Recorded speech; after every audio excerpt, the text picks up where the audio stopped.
All right, First Samuel 31, let's call this one Jabesh Gilead, because one, the observations are probably going to be a little bit shorter this week, but Jabesh Gilead is a place where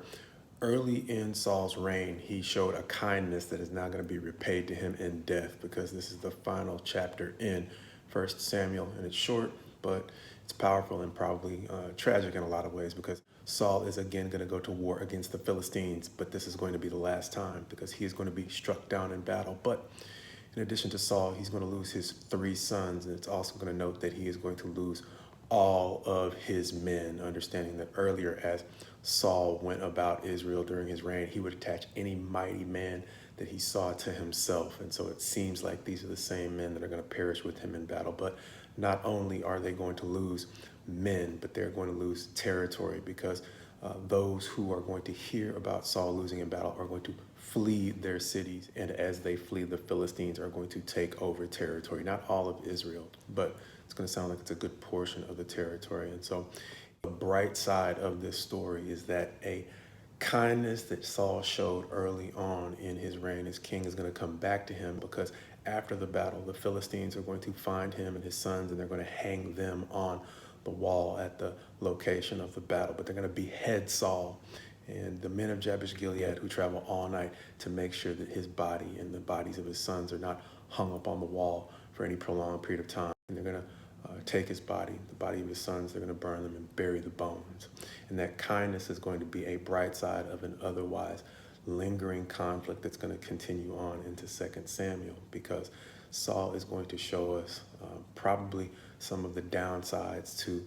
unhealthy leadership, understanding that the men that he's gotten killed in Israel are known as mighty men. And so he is going to set an example for what we see even to this day. When leadership is unhealthy, it can be a drain on talent. And so Saul has gotten a lot of the talented men in Israel killed. Likewise, beyond drains on talent, can be a drain on resources, understanding that we mentioned once Israel heard that their army was routed and their mighty men were killed, they began to retreat and cede territory to the Philistines that should have been in the possession of the nation of Israel. And so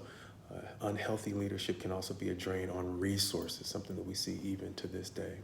And then finally, Saul, in being misdirected, in neglecting some of the things that he inevitably should have been doing as king in pursuit of David, took the nation off course. Because recall,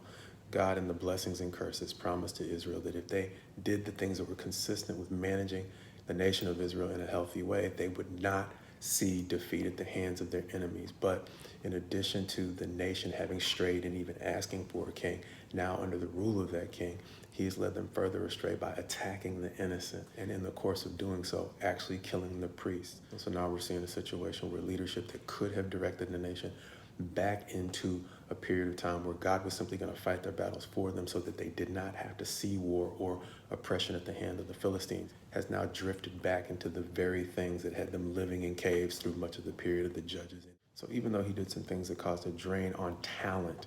likewise caused a drain on resources, and ultimately took the nation in an unhealthy direction, his kindness was remembered by the people of Jabesh Gilead. The tragedy being, if he would have devoted more of his time to showing kindness and leading in the way that he should have, his legacy could have been marked by more of the kinds of victories and honor that we saw at Jabesh Gilead, the kind of honor that was repaid at his death. But instead, he set a tone of conflict that's going to carry over into the next few years of David's reign. A conflict that is going to leave Israel spending its next few years spinning its wheels instead of